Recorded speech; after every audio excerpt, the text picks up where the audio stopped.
जय माता दी। नारियल का मुख अपनी तरफ रखना चाहिए, परंतु नारियल का मुख किस दिशा की ओर होना चाहिए, यह बताने के लिए मैंने आज नारियल को एक तोड़ दिया है ताकि आपको कोई भी दिक्कत ना हो। आइए जानते हैं कलश स्थापना का शुभ मुहूर्त और साथ के साथ कलश किस तरह से आपको रखना है ताकि कोई दोष ना लगे और पूजा पाठ और मनोकामना पूर्ति तुरंत हो। ध्यान से सुनिएगा, अंत तक बने रहिएगा। भले ही आप अखंड ज्योत नहीं लगा सकते, ज्वारे नहीं बो सकते हैं, कोई बात नहीं, परंतु कलश तो जरूर रखें क्योंकि इसमें कुल देवी, हमारे समस्त इष्ट पितृ देवी देवता जो है वास करते हैं। और यह कलश जो है माता रानी का एक सूचक माना जाता है। 9 दिन तक इसे अपने घर के मंदिर में रखें और 2 अक्टूबर दशहरे के दिन ही इसे विसर्जित कीजिएगा।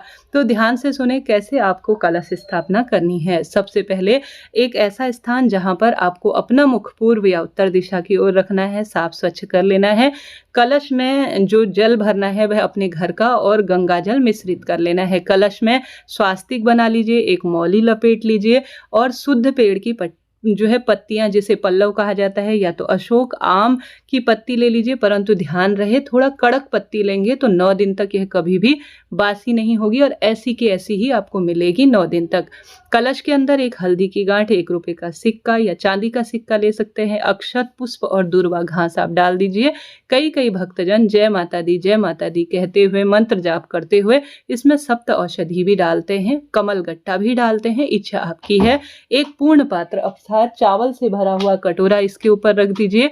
आपने जो तिलक लगाए हुए 11, 21, 51 पूर्ण जो पल्लव लिए हैं उन्हें आप स्थापित कर लीजिए। उसके बाद आपको लेना है एक नया बाजार से लाया हुआ नारियल, पानी वाला नारियल होना चाहिए। नारियल में सबसे पहले मौली लपेट लीजिए और साथ के साथ आप सभी को जो नारियल है उसमें स्वास्तिक बना देना है हल्दी कुमकुम का।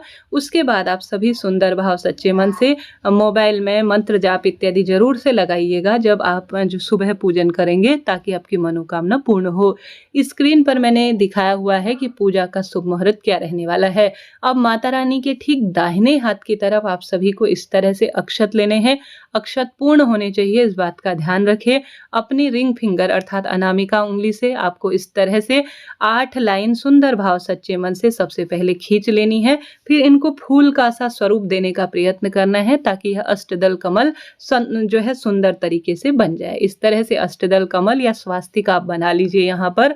अब आप सभी को हमेशा इस बात का ध्यान करना है कि आप संभव हो तो ज्वारे बोए। ज्वारे जो है एक मिट्टी का पात्र लिया जाता है, उसमें मिट्टी भरी जाती है और उसके ऊपर जो है सुंदर रूप में ज्वारे बोए जाते हैं, जिसे खेतरी भी कहा जाता है। ज्वारे विशेष रूप से गेहूं और जौ को भिगाकर सुंदर रूप में खेती के तरह से बोया जाता है, जिसे खेतरी या ज्वारे बोना कहते हैं। मैंने अभी यह सिर्फ आपको दिखाने के उद्देश्य से रखा हुआ है।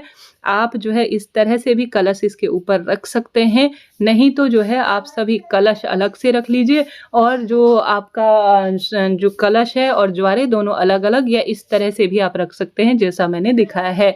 अब जो नारियल है, कई भक्तजन खड़ा रखते हैं, अर्थात जो नारियल का मुख होता है उसे ऊपर आकाश की तरफ रखते हैं, कई भक्तजन अपनी तरफ रखते हैं। दोनों ही शुभ और श्रेष्ठ है, परंतु सबसे सुंदर तरीके से आपको नारियल का मुख देखना है कि किस स्वरूप में है। तो मैंने जो नारियल लिया है 2 मैंने काट लिए हैं ताकि कोई भी दुविधा न हो। तो जो नारियल का तीखा सा हिस्सा होता है ना, वह नारियल का पिछला हिस्सा होता है। जो अग्र हिस्सा अर्थात नारियल के नेत्र और मुख होते हैं, जहां से नारियल काटा जाता है, उस हिस्से को कहा जाता है। देखिए स्क्रीन पर मैंने दिखाया है, देखिए ये जो नेत्र है यह अग्र हिस्सा है, यह पूजा करने वाले व्यक्ति की तरफ होना चाहिए, और जो तीखा वाला हिस्सा है यह पिछला हिस्सा है, तो यह जो है आपकी तरफ नहीं होना चाहिए। देखिए मैंने काटा हुआ है, यह पिछला हिस्सा है और ये आगे का हिस्सा है। तो आप भी इस चीज को ध्यान रखेंगे तो आपकी पूजा सफल होगी। इस तरह से आप खड़ा भी रख सकते हैं, जहां से नारियल का मुख है अपनी तरफ रखते हैं तो बहुत ही बढ़िया है। इस तरह से वस्त्र लपेट लीजिए और इसे अपनी ओर मुख करते हुए आप रख दीजिए, ठीक है। व्रती जो होगा उसके मुख की तरफ यह पूजन किया जाएगा। तो इस तरह से आपको कलश स्थापना करनी है। इसे 9-10 दिन तक आपको नहीं हटाना है, इसी तरह से आपको इसे रखकर छोड़ना है और रोज धूप दीप नैवेद्य माता रानी के समक्ष प्रस्तुत करना है। इस तरह से नवरात्रि 9 दिनों की पूजा को आपको सफल बनाना है। मैंने पूरी बात आपको बताई, आशा है उम्मीद है आप इस तरह से पूजन करेंगे। नवरात्रि पूजन व्रत में क्या खाना है क्या नहीं, इससे पहले चैनल पर पर वीडियो आ चुका है, आप उस वीडियो को ज़रूर देखिएगा। आपके लिए यह नवरात्रि खूब शुभकर और श्रेष्ठ कर रहे, बस यही मैं प्रार्थना करती हूँ। ज़रा सा भी वीडियो काम का है तो फॉलो ज़रूर करें।